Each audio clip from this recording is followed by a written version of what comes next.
back to my YouTube channel. Today I have my dad here, and as you can tell from the title, he is a prepper. And he has a YouTube channel, so I'll link his channel below.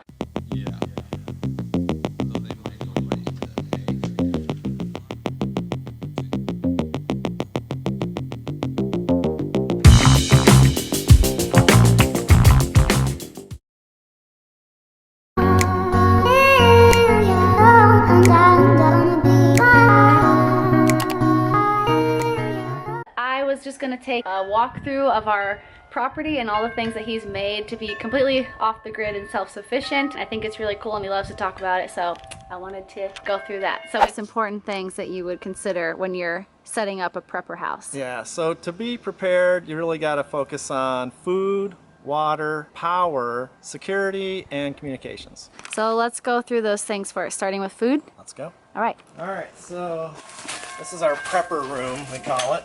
This has been a lot of things over the years. Now it's come to the prepper room.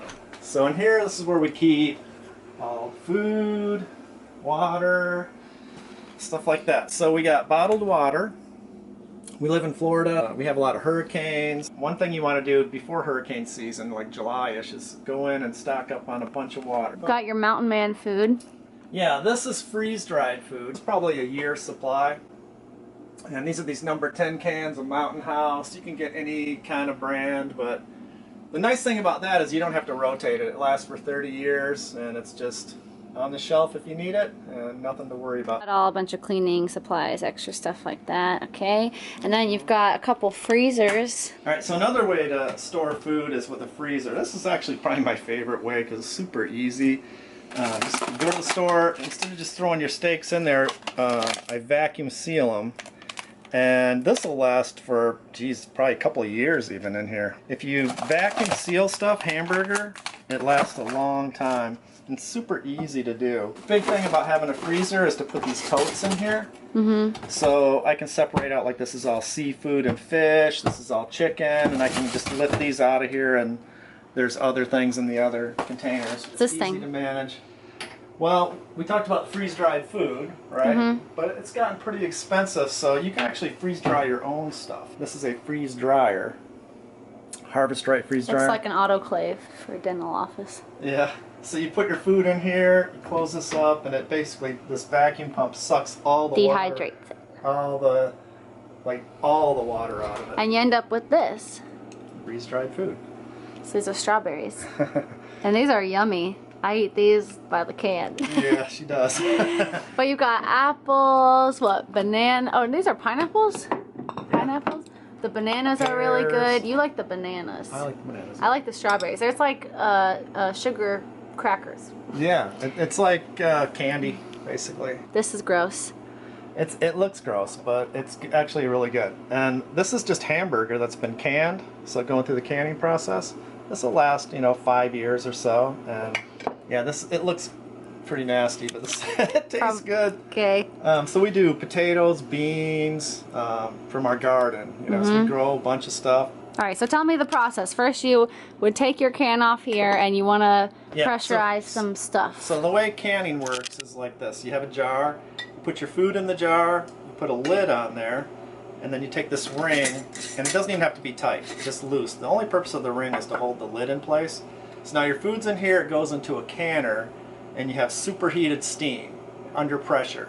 So anything you put in this jar is going to be deader than fried chicken when it comes out. There will be no living organism in this jar after it goes through the canning process. So the way it works is, as it's heated inside the jar, all the hot air expands and it's coming out, all the air is sneaking out of the jar, and then when you take it out and it cools, it starts to contract and it starts to suck the air back in, and it sucks the lid down. The colder it gets, the more it sucks that lid down. So now you've got a sealed lid, and everything in here is dead, and it's in vacuum, so it can just sit on the shelf for years and be perfectly fine until eventually that seal will go bad over the years, and that's when you gotta throw it out. And then you've got your rotating can shelf. So normally you would have you go to the grocery store and you just put your food in the front of your shelf, and then when you use it you take it off, and the stuff in the back gets really old. Yeah. Well, here you take it off this end, when you're going to use it, and then when you buy it, you put it back there, and And it rolls to the front. Okay, so I think one of the most important things, and I think the coolest thing for me, is actually having the ability to generate your own power. So I'm not relying on the power company. I'm not relying on any oil embargoes or problems around the world. We generate our power right here at our house with this solar power. We got 8,000 watts on the roof, 5,000 watts on this ground mount. I built this all myself. You don't have to spend $60,000 on solar. You could build a system like this for about 20 grand. And it's not that hard to do. Come on inside, I'll show you how it works. So back in this room, and here we've got the Now, station. I built this 7 years ago, so this is a little old school, okay? So I'll show you how this works, and then I'll tell you what you have. Yeah, I got the newer model at home. Yeah. But, you know, okay. So all that power comes in on charge controllers. That goes down into a battery bank like this. This is old school flooded lead acid. It's about 2,000 pounds of batteries down here. We actually don't use that anymore. We use this new lithium iron phosphate. It's like what would be in an electric car. That's 30 kilowatt hours. You can run a typical 3-bedroom, 2-bath house for a couple of days off of that. Okay. If you're conservative. Cool. And you're monitoring this all the time with this camera, huh? Yeah, so this ties into our security system. I have one of our 16 cameras is on the screen, so I can monitor that anywhere in the world and see how our system's behaving. Danger. Now, the cool thing about this is all this stuff that took me about a month to build, now they've, you know, 7 years later, and they've designed this, they call them all-in-ones. All this stuff comes in one box. You just buy that one box, bolt it to the wall, plug in your battery, plug in your solar, and you're done. Cool. Anybody can do it. Cool. So that goes out to our house, and I'll show you how it comes into the house over here. B-roll. That's what I would do. This is in our living room. This is how that power gets into the house. We have our main panels, but then these are transfer panels. And the power I can run any circuit in the house either off solar or utility in any combination at any time.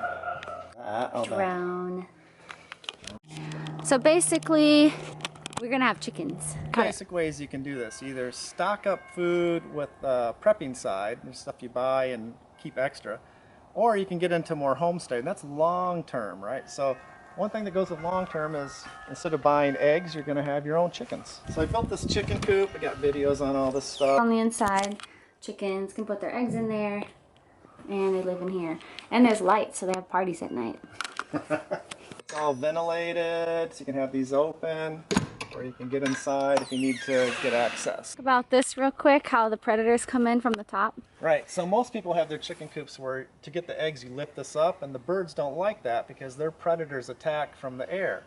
So instead, we're going to get them drop this down. It doesn't bother them so much. You come in from the side and get the eggs. Aside from a pool being a great thing for, you know, swimming and having a good time, it also, that's 35,000 gallons of backup water that we can use for bathing, flushing toilets, all kinds of purposes. So now we're going to the well. Okay, so what we've done here is, in addition to our regular water heater that runs off solar, we've got this guy sitting out in the sun. It just heats water from being in the sun all day, and that preheats our regular heater. Nice. It's free hot water. Yeah, when you have another hot water thingy over there that you gotta explain. Yeah. There's a mini split. Nah, I don't know what that is. It runs off the solar power and gives us heat and cool year round. Nice. This is a well. So when you have solar power, generate your own power, you can run your own well. So that gives us power and water. We've got the basketball court if you're bored of apocalypse. Right, definitely. Apocalypses can get very boring. Yeah, what a drag. Your bug out vehicle. Looks like it ain't ready to bug out nowhere. This is a 1 mile of half-inch PVC painted black. It just lays in the sun, and the water in there will heat up to like 130 degrees. We use this to heat the pool. Mainly use it to heat the pool, but we also use it to heat the redneck hot tub. He said the water coming in this thing will be 110 degrees, and then you can just lay here and look at the stars. I don't think you should be plugging things in like that near the water. No, it's fine. Ready? That's really something. Don't get in there. Whereas last night we had a projector and watched a movie outside with all our friends. That was cool. Alright, cool. Let's go to the shop. We have 2 generators, one in the garage and one underground over here. But we also have a gas station. So if you're gonna run generators, you gotta have fuel. So here we have 100-gallon tank, 100-gallon tank. That's 200 gallons of diesel. I can run my tractor PTO generator for hours. And we also have gas generators. So I've got about... Lots of gas. We store about 100 gallons of gas. And propane. And these are the little 20-pound tanks, and then we have a 500-pound tank that's buried. That'll last us probably for 20 years. The way we use it. We don't use it for heating or anything like that. You don't really need this to be a prepper, do you? That was just for fun. Those are mini bug out vehicles. Are you kidding me? We got everything you need in here to make your own stuff. We got drill presses, band saws, clamps. All the machines I need are right here, so I can do all my work, all my drills. Saw. All this good stuff, chop saw. I don't like that. And then he said, show these things, these are cool.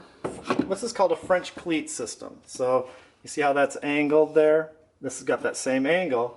So you can make these things and then you can rearrange them, and over time you can change where you put your tools. A bunch of hand tools and stuff. So they're not all here right now, but...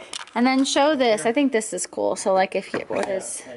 Basically, if you're making something, you get sawdust everywhere. You can turn on a vacuum that sucks it all off the back counter. So for dust collection, it's kind of an important thing in a shop. You want all your machines to be plumbed for dust collection. So the machine's in the other room and I have it on remote. So you start it like that. Now it's sucking all the dust through here. If I make my cut, it's going to suck all that dust down. If I need to work on something over here, I just open this up, I can, put whatever machine I'm working on here. I'm doing the bandsaw, I'm put it up here. Now it's going to take dust away from that. Same thing for here.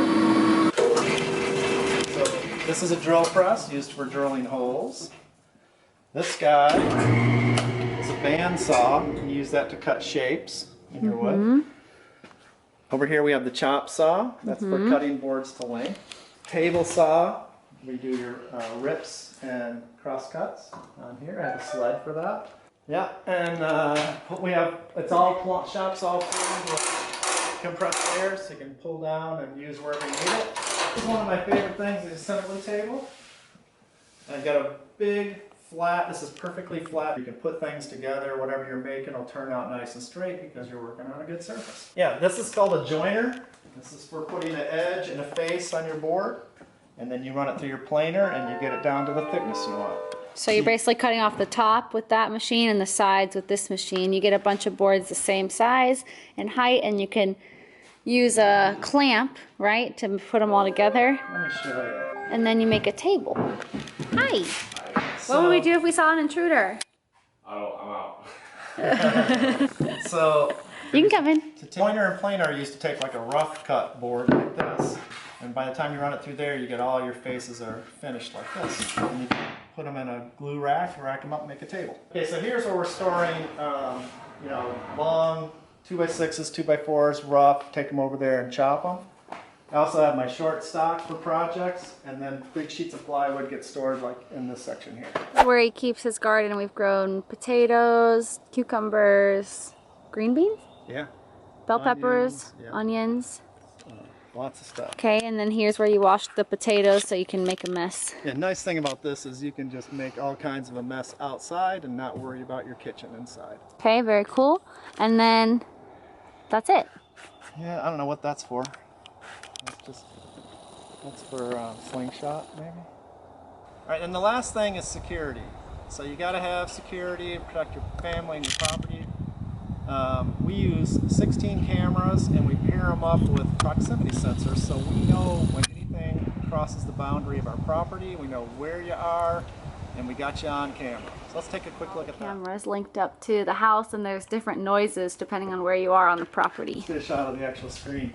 Everything that those cameras show is kind of put up on here, but we have even more, like 3 more of those monitors with a bunch of other views as well. But he can see that right from his bed. It's got some trees.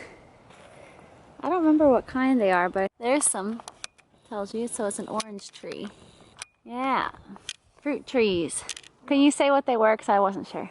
Oranges, that's an orange tree. And pear trees. And my other stuff died. Oh, okay.